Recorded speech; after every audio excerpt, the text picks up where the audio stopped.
Assalamualaikum warahmatullahi wabarakatuh. Good morning, ladies and gentlemen. Please let me introduce myself. My name is Kamil. You can call me Kamil. I study at Public Junior High School 6 Banjarmasin, and I'm currently in the 8th grade. Today, I'm going to discuss about digitalization in many aspects and its effects. So, let's begin. To start, what is digitalization? Well, digitalization is the process of enabling or changing process by using digital technologies. Examples of digital technologies are computer, the internet, and artificial intelligence. Nowadays, almost all aspects of human life are affected by digitalization, such as the aspect of social, cultural, economic, education, health, religion, etc. Moreover, with the COVID-19 pandemic, our daily lives are increasingly being influenced by digitalization. In today's presentation, I'm going to dig deeper into those aspects that get affected by digitalization. So, without further ado, let's get into it. The first is the social aspect. Digitalization allows us to connect, communicate, and socialize with everyone in the world. Distance is not a problem anymore, because now we can communicate with other people without having to meet them directly. But apart from that massive positive effect, digitalization also has some negative effects on the social aspect. For example, digitalization can reduce communication with people around us because we are too busy with our own gadgets. Then, false information or hoax can spread easily because everyone can express whatever they want on the internet. And lastly, privacy becomes priceless because now personal information can be exposed easily on the internet, especially on social media. That is why we have to be careful when sharing any information online, let alone personal information. Now that the social aspect is done, we can move on to the next one, which is the cultural aspect. With the internet, it's easier for us to promote our culture to the world and attract more tourists to our country.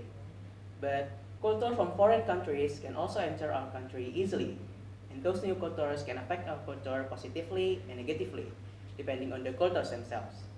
That is why we must filter which cultures to be adopted and which ones to be avoided. Moving on, the third aspect is the economic. Digitalization makes a lot of possible new jobs and financial source for everyone of every age. There are now content creators, programmers, computer engineers, and so many more. This will help reduce the number of unemployed people. Then, there are online shops where anyone can sell their products easily without having to own a shop and without having to meet buyers in person. Even transactions can use electronic payment. And lastly, business can reach a broader market with the internet. The negative effect is that because digital markets can go global easily, those businesses have a higher chance to be targeted by hackers or spammers. Digital markets also have a high risk of getting copied by other people, even by scammers. And with the massive space that the internet creates, it will be hard to find them, let alone see the copycats for it. Now, let's go on to the next one, which is the education aspect. Nowadays, we can get a lot of learning materials easily from the internet. Even books have the digital form called ebooks. Teachers can also use online meetings to teach their students. And lastly, there are online exams and courses everywhere on the internet. Now, let's get into the negative effects. A report shows that students that study online become easily distracted. Access to everything leads to a higher chance of students spending their time on unnecessary things rather than studying. We have to avoid this. We have to make sure that we are focused on the learning session we are doing and are not distracted by other things. Moving on, the fifth aspect is the health aspect. Digitalization on the health aspect can provide better service for patients, such as telemedicine. Telemedicine is the use of telecommunication to provide long-distance medical information and service. For example, we can consult a doctor without having to meet in person. Then, we can also get health information easier with the internet. And lastly, digitalization is very helpful in improving health service in health facilities, such as with the invention of electronic medical records and medical monitors. Now, let's get into the negative effects. With the freedom for people to share information, it's easier for people to share hoax about health. And this kind of hoax can harm other people because it's health that we are talking about here. That is why we have to dig deeper before we trust something. Then, there's a term called computer vision syndrome. Computer vision syndrome is a range of eye-related problems because of looking at digital screens for far too long. It's mostly caused by addiction. Like everything else, digital technologies can also cause addiction. Addiction will pull us away from doing other healthy activities, even causing health problems. To avoid this, we must limit how long we can use digital technologies, especially the use of gadgets during our free time. Finally, the last one that I want to talk about is the religious aspect. With digitalization, we can get a lot of information about religion easily through the internet. Furthermore, many religious activities can be done virtually, such as reciting the Quran, dawah, and so on. And lastly, we can connect with many religious people easily through the internet. The negative effect, however, is that digital technologies can cause addiction.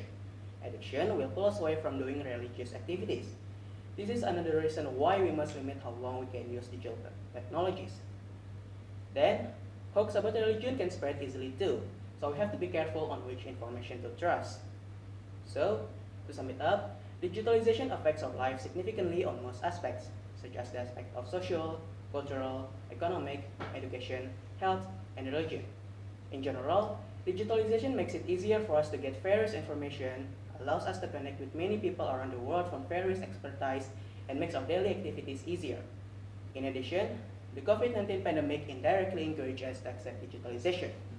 But digitalization also brings some negative effects, such as how easy hoax spread and addiction. As a final note, I think digitalization can give us a lot of benefit if we can use it wisely. Digital use, be wise, be safe. That's my presentation. Thank you. Is that your slogan, the last one?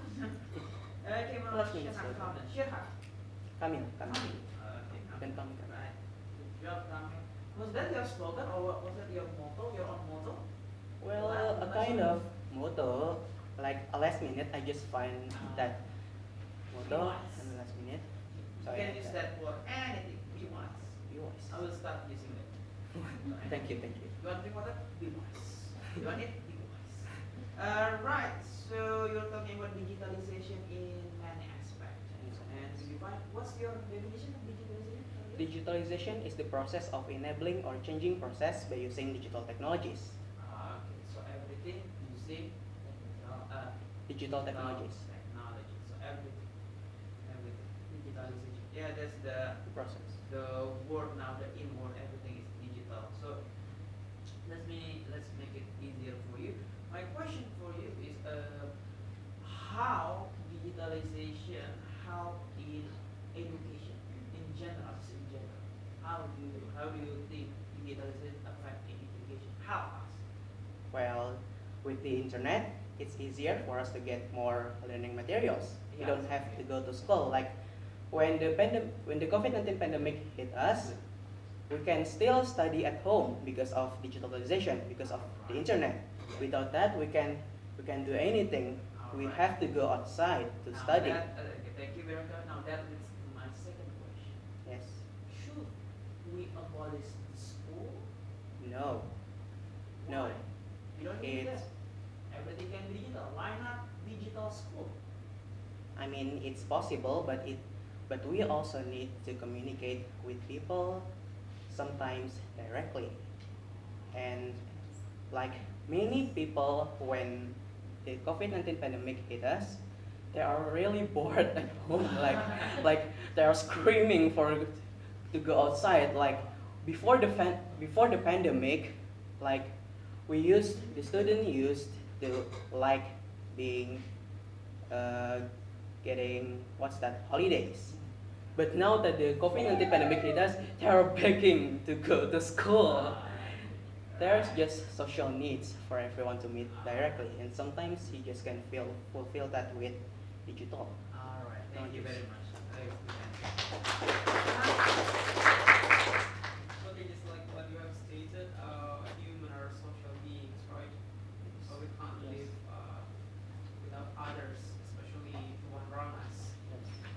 Good answer, by the way.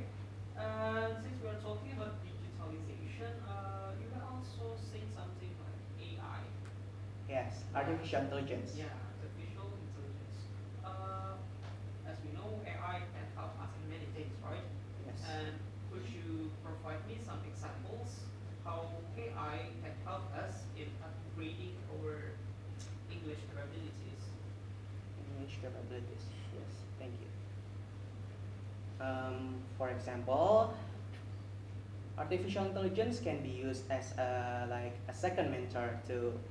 So when we say like we practice English, then maybe the artificial intelligence can use their made-up knowledge to help us to note which ones is better and which ones like giving advice. For example, like maybe when you do something wrong here, maybe you should say this. This is a better way to say it. Like it will also help us like a second mentor if we can like visit or get a human mentor. For example, artificial intelligence can be used to help us on that.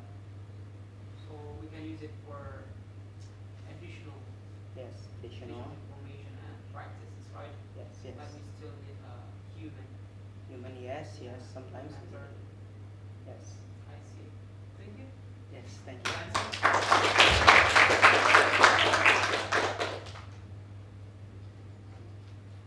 Assalamualaikum warahmatullahi wabarakatuh.